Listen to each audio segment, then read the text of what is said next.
Hello students, how are you. मैं तबस्सुम खान। आज हम कक्षा 6 विषय हिंदी पाठ 2 कटुक वचन मत बोल पढ़ने जा रहे हैं।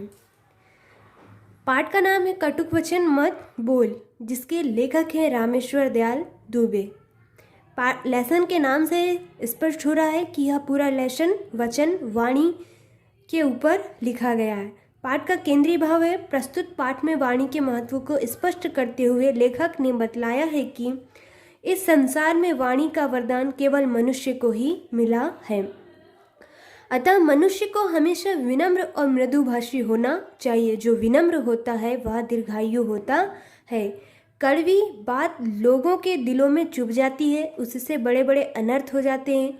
कटु सत्य को भी विनम्रता के साथ कहने से बात बिना ठेस लगे दूसरों तक पहुंचाई जा सकती है। यही वाक्चातुर्य है जो हमारे व्यक्तित्व को प्रभावशाली बनाता है।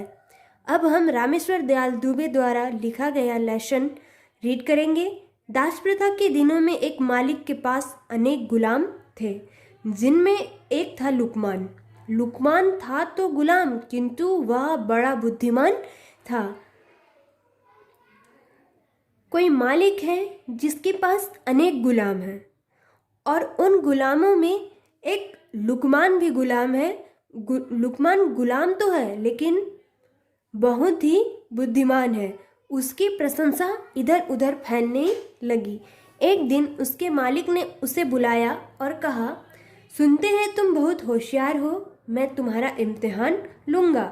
अगर तुम कामयाब हो गए तो तुम्हें गुलामी से छुट्टी दे दी जाएगी। उसके मालिक ने लुकमान का इम्तिहान लेना चाहा और कहा, अगर तुम इस इम्तिहान में कामयाब हो गए तो तुम्हें गुलामी से छुट्टी दे दी जाएगी। लुकमान ने कहा, पूछिए क्या पूछना है। मालिक ने कहा, अच्छा बताओ, शरीर का कौन सा हिस्सा सबसे अच्छा है।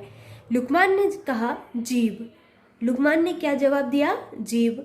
कारण पूछने पर लुकमान ने कहा, अगर जीभ अच्छी है तो सब अच्छा ही अच्छा है। मालिक ने फिर कहा, अब शरीर का जो हिस्सा सबसे बुरा होता है उसका नाम बताओ। लुकमान ने फिर कहा, जीभ।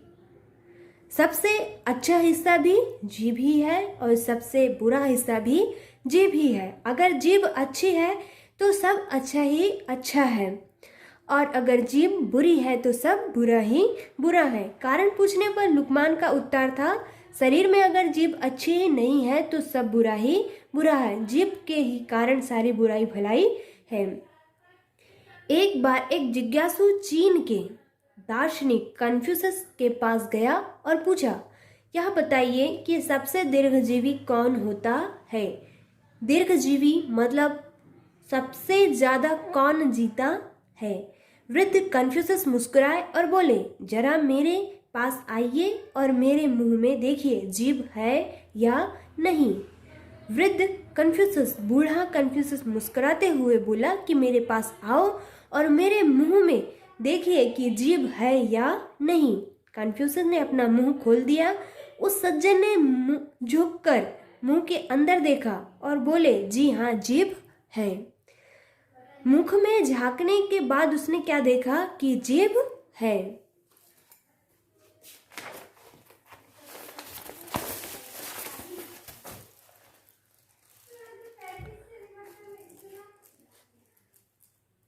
कन्फ्यूशस ने फिर कहा, अच्छा अब देखिए कि दांत है या नहीं। जिज्ञासु ने देखकर कहा, दांत तो एक भी नहीं है। मुख के अंदर उसे जीभ दिखाई दी, परंतु दांत एक भी दिखाई नहीं दिए।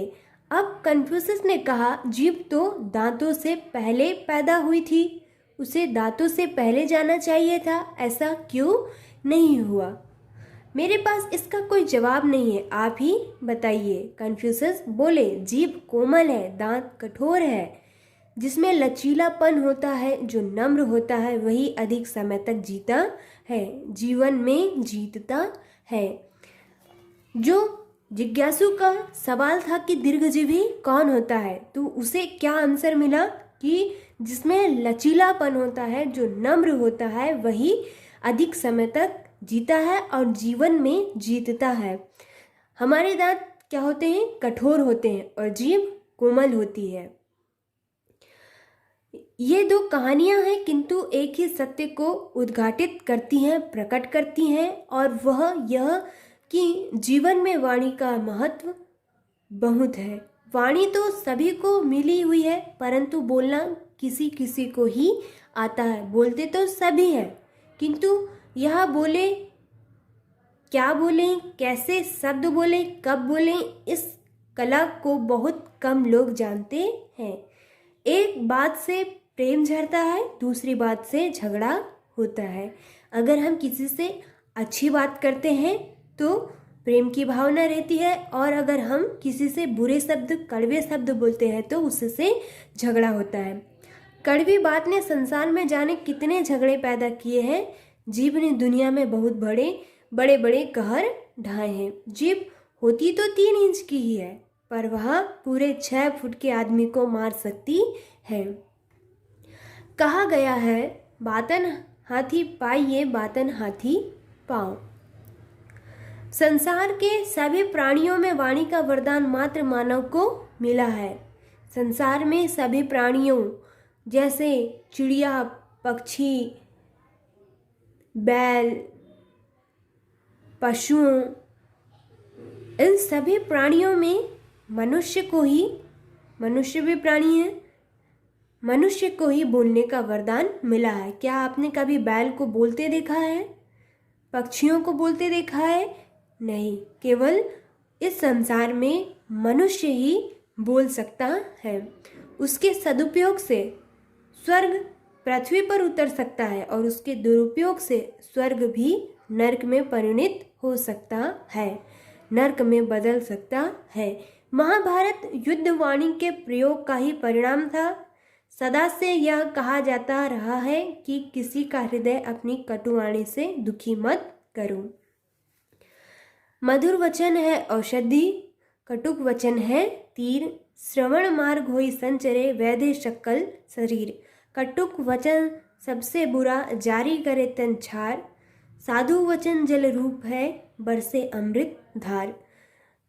इन पंक्तियों में कहा गया है कि मधुर वचन, नम्र शब्द, मीठे शब्द औषधि का कार्य करते हैं, और कड़वे वचन तीर के समान दिल में छुपते हैं। हमें कटुक वचन, कड़वे वचन नहीं बोलना चाहिए। अगर हम साधु के भांति वचन बोलेंगे, मीठे शब्द बोलेंगे, तो वह शब्द हमारे लिए अमृत के जैसे लगेंगे। श्रीलाल बहादुर शास्त्री अपने विनम्र स्वभाव और मधुर वाणी के लिए प्रसिद्ध थे। प्रयाग में एक दिन उनके घर पर किसी नौकर से कोई काम बिगड़ गया। श्रीमती शास्त्री का क्रोध में आना स्वाभाविक था। उन्होंने नौकर को बहुत डांटा और उसके साथ सख्ती से पेश आई। शास्त्री जी भोजन कर रहे थे। उन्होंने अपनी पत्नी से कहा, अपनी जबान क्यों खराब कर रही हो? लो, इस बात पर एक शेर सुनो। कुदरत को ना पसंद है सख्ती जबान में, इसीलिए तो दी नहीं हड्डी जबान में। शास्त्री लाल बहादुर शास्त्री जी कह रहे हैं कि कुदरत को नापसंद है सख्ती जबान में, मतलब कुदरत को बुरे शब्द बिल्कुल भी पसंद नहीं है, इसीलिए तो उन्होंने जबान में हड्डी नहीं दी है। जबान में हड्डी है क्या? नहीं, वो बिल्कुल कोमल है, नर्म है।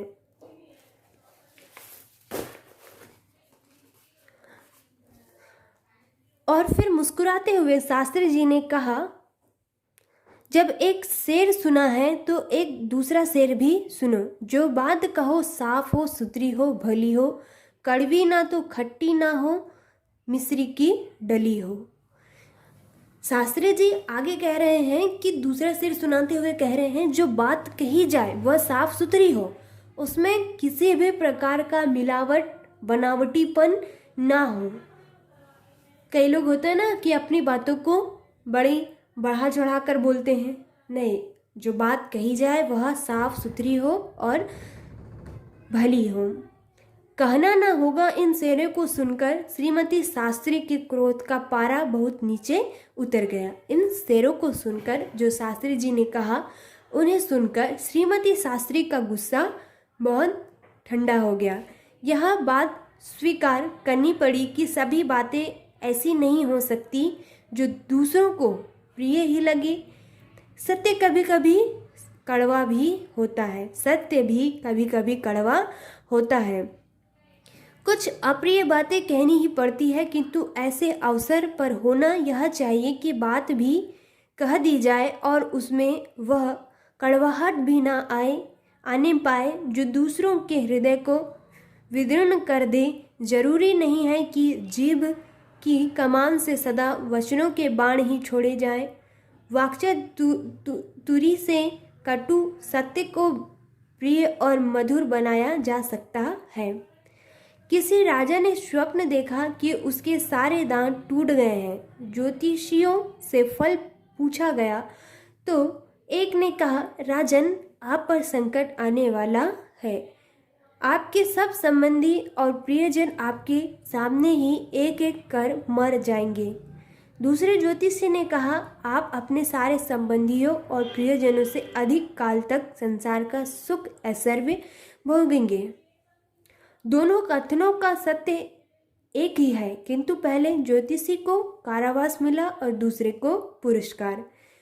एक बार बुलबुल ने सुबह सुबह ताजे खिले फूल से कहा, अभिमानी फूल, इतराओ मत, इस बाग में तुम्हारे जैसे बहुत फूल खिल चुके हैं। फूल ने हंसकर कहा, मैं सच्ची बात पर नाराज नहीं होता, पर एक बात है कि कोई भी अपने प्रिय से कड़वी बात नहीं कहता। अब तो आप समझ ही गए होंगे कि यदि आपकी वाणी कठोर है, तीखी है, कर्कश है तो उसे सुधारिए, मीठी बनाइए, नहीं तो लोकप्रिय व्यक्तित्व का सपना अधूरा ही रह जाएगा। तो इस कटुक वचन मत बोल पाठ से यही शिक्षा मिलती है कि हमें मधुर वचन बोलना चाहिए। कठोर वचन बोलने से मित्र भी हमारा शत्रु बन जाता है। दुनिया में जितने भी झगड़े और लड़ाई आदि हुए हैं, उसका मूल कारण कठोर या कटु वचन बोलना है। तो हमें अपनी वाणी में सुधार लाना चाहिए, हमें मधुर वचन बोलने चाहिए, मीठे शब्द बोलने चाहिए, हमारी वाणी में कर्कशपन नहीं होना चाहिए। तो जैसे कोयल और कौवा दिखते तो सेम है, दोनों सेम नज़र आते हैं, बट कोयल की आवाज़ कितनी मीठी होती है और कौवे की आवाज़ कितनी कर्कश होती है। क्या आप लोगों को कौवे की आवाज़ पसंद है? नहीं, मुझे तो कौवे की आवाज़ पसंद नहीं है, मुझे कोयल की आवाज़ पसंद है जिसमें बहुत ही मीठापन होता है। जब कोयल बोलती है तो कितना मधुर आवाज़ आती है, और जब कौवा बोलता है तो कितना कर्कशपना लगता है। अपन उसे भगाते फिरते रहते हैं, और कोयल को भगाते हैं क्या? नहीं, हम तो उसकी आवाज़ को ध्यानपूर्वक सुनते हैं, कितना मीठा बोलती है। तो हमें भी कोयल की तरह मीठा बोलना है, मधुर बोलना है, कठोर शब्द, कड़े शब्द नहीं बोलना है, जिससे कि झगड़ा पैदा हो जाए, जिससे कि दूसरे का दिमाग खराब हो जाए। ठीक है, अब उम्मीद करती हूँ कि मेरे द्वारा समझाया गया लेसन कटुक वचन मत बोल आपको समझ में आया होगा। पूरा का पूरा लेसन पाठ वचन पर, वाणी पर लिखा गया है, इसके शब्दार्थ लिखे हुए हैं। आप लोगों को अपनी कक्षा 6वीं की हिंदी कॉपी में पाठ का नाम, पाठ का नंबर साफ सुथरे राइटिंग में लिखना है। ये आप लोगों का होमवर्क है।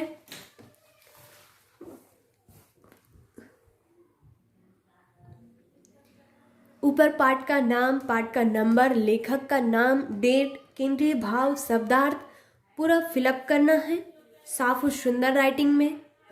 उसके बाद अभ्यास के कुछ क्वेश्चन है। प्रश्न 1 सही विकल्प है, प्रश्न 2 रिक्त स्थानों की पूर्ति है। उसके बाद कुछ क्वेश्चंस हैं 1 या 2 वाक्यों में लिखने के। आपको सारे क्वेश्चन इसी तरह से साफ और सुंदर राइटिंग में लिखना है। क्वेश्चन नंबर 4, 3 से 5 वाक्यों में आंसर करने हैं।